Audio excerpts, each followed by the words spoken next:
Not so long ago, a friend of mine, let's call her Janet, tried to convince me that her brother, let's call him Brad, had psychic powers.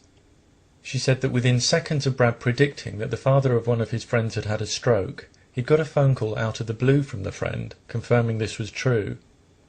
It was an impressive sounding story, but what Janet failed to remember was that I actually witnessed the whole event myself, and Brad hadn't predicted a stroke, he'd predicted death. Also, the phone call wasn't out of the blue. The friend had left an answer phone message earlier on saying she would call at 10 a.m, and Brad said that in this message his friend had sounded terribly upset. You might say Brad's guess was still close, but how close was it really? His prediction was death. If a stroke can be counted as a hit, then how many hundreds of other threats to her health could also be considered hits? And given that Brad knew his friend had no family except her elderly father, her tearful message would have been a big clue as to what was wrong. What upsets us more than the endangered health of our loved ones? It interested me that Janet had distorted and omitted important information with her anecdote in her attempt to convince me that Brad was psychic. I put all these details to her, but she didn't accept any of it until we both spoke to her brother, who confirmed everything I said. At that stage she laughed it off as a silly quirk of her memory. But if her brother hadn't corrected her, there's every reason to think she would have convinced herself, and probably would have gone on to try and convince others, that it all happened the way she reported it to me. Although anecdotes can be useful in certain contexts, they can't be used to establish the truth of paranormal or scientific claims without more rigorous supporting evidence. Humans can be too biased and are far too prone to making all kinds of errors for us to regard either spoken or written personal testimony as reliable, and when it comes to paranormal claims, anecdotes are often all we have. A couple of months after my last surviving grandparent died, I witnessed the birth of a potential paranormal anecdote. During a large family occasion, with most of us gathered together in one room, there was a coughing sound outside. One of my relatives froze, looking shocked, then said, "There you are, that's him, that's his ghost." Seconds later, another relative came into the room, coughing. What interested me here was the speed with which an unremarkable sound was taken as evidence that my grandfather was manifesting in ghostly form. There was no thought of the cough being anything other than a ghost. The paranormal interpretation was made instantly. My grandfather was visiting us from some kind of afterlife. Clearly this was a case of wishful thinking, quite understandable given my grandfather's recent death, and fortunately in this case we quickly established where the cough had come from. But if we hadn't, this incident might have been put forward as anecdotal evidence of ghosts.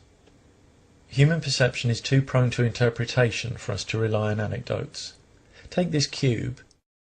It could be rotating clockwise or anti-clockwise. Once you see the cube moving in one direction, you might find it quite hard to make it flip into the other. But both interpretations work throughout the animation. You can see this if you concentrate. And yet I've heard people insist there's only one direction in which the cube could be moving. Perception, like memory, is an active process, prone to distortion in all sorts of ways. Our brains have to select, extract, and then reintegrate the information coming to us through our senses. And when the information has multiple interpretations or is incomplete or obscured, for instance if we're trying to see something in the dark or hear someone talking above loud music, we're apt to make mistakes. Sometimes we experience illusions without realizing it. Sometimes even the knowledge that we're being presented with an illusion isn't enough to stop us experiencing it. This is a static picture, and yet it appears to be moving, especially when you shift your attention left to right or up and down. In this picture, the straight lines appear oblique. In this picture, dots appear where no dots have been drawn. In this picture, the static circles appear to rotate if you move your head closer to the screen than further away. Our hearing is also susceptible to illusions. One fascinating auditory illusion is the so-called quintina, a ghostly high-registered fifth voice that emerges when four lower male voices harmonise in a particular style of Sardinian a cappella singing. This illusory voice is thought by some to be the voice of the Virgin Mary, when it's actually only an effect of the particular notes and harmonics achieved by the male singers. Our perceptions aren't always trustworthy, which is another reason why it's important to have corroborating evidence that can be independently assessed. Of course, many people aren't always trustworthy either. Some set out deliberately to deceive others, motivated by financial or other personal gain. Fraudulent psychic mediums often use the anecdotes of their clients to reel in more gullible victims. Corrupt companies often print bogus testimonials saying how their miracle products cure all kinds of health complaint. And people who don't feel secure about their own worth often conjure up elaborate and far-fetched stories to try and win the attention they crave from others. Many people present anecdotes that serve only to confirm their own beliefs. Believers in certain stereotypes find it much easier to bring to mind examples that confirm rather than challenge those stereotypes. Skeptics on so-called ghost hunting shows are often shouted down simply for questioning supposed ghostly activity caught on camera. How much less reliable than camera footage will personal testimony be from someone who won't even consider the possibility of naturalistic explanations because their emotional attachment to their beliefs will only allow arguments that confirm them?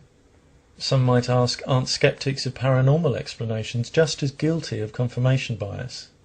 Skeptics don't state as fact that paranormal phenomena don't exist. If they do exist, skeptics would want to know. But since no paranormal claim has ever been validated by independent means, paranormal explanations, unlike naturalistic ones, have to this day no credible foundation. Now that may change, but only when sufficiently rigorous evidence is produced, and that doesn't mean personal testimony.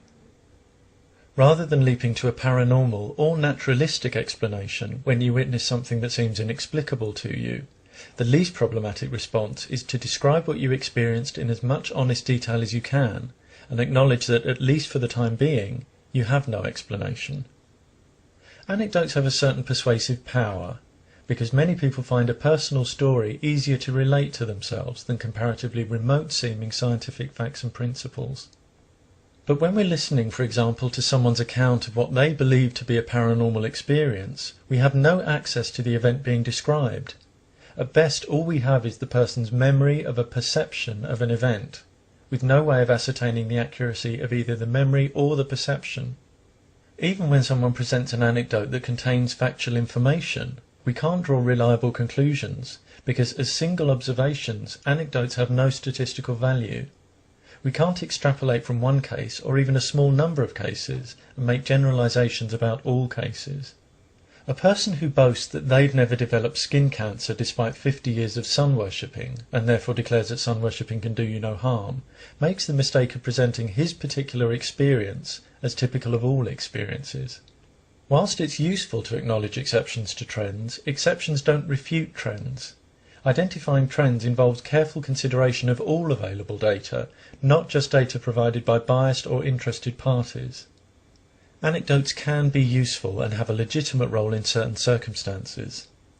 They're powerful vehicles for the communication of human experience, and as the preamble to an argument, an anecdote can help establish the personal relevance of the argument, though the argument will of course require more substance if it concerns a factual claim. When they're documented in careful detail, anecdotes can provide useful information for medical case notes, and in general science they can be useful in pointing the way towards possible areas of future research. But without more rigorous supporting evidence, there are many reasons why they can't be accepted at face value as establishing the truth or falsity of paranormal or scientific claims. An anecdote can be a good starting point, but it can never be the whole story.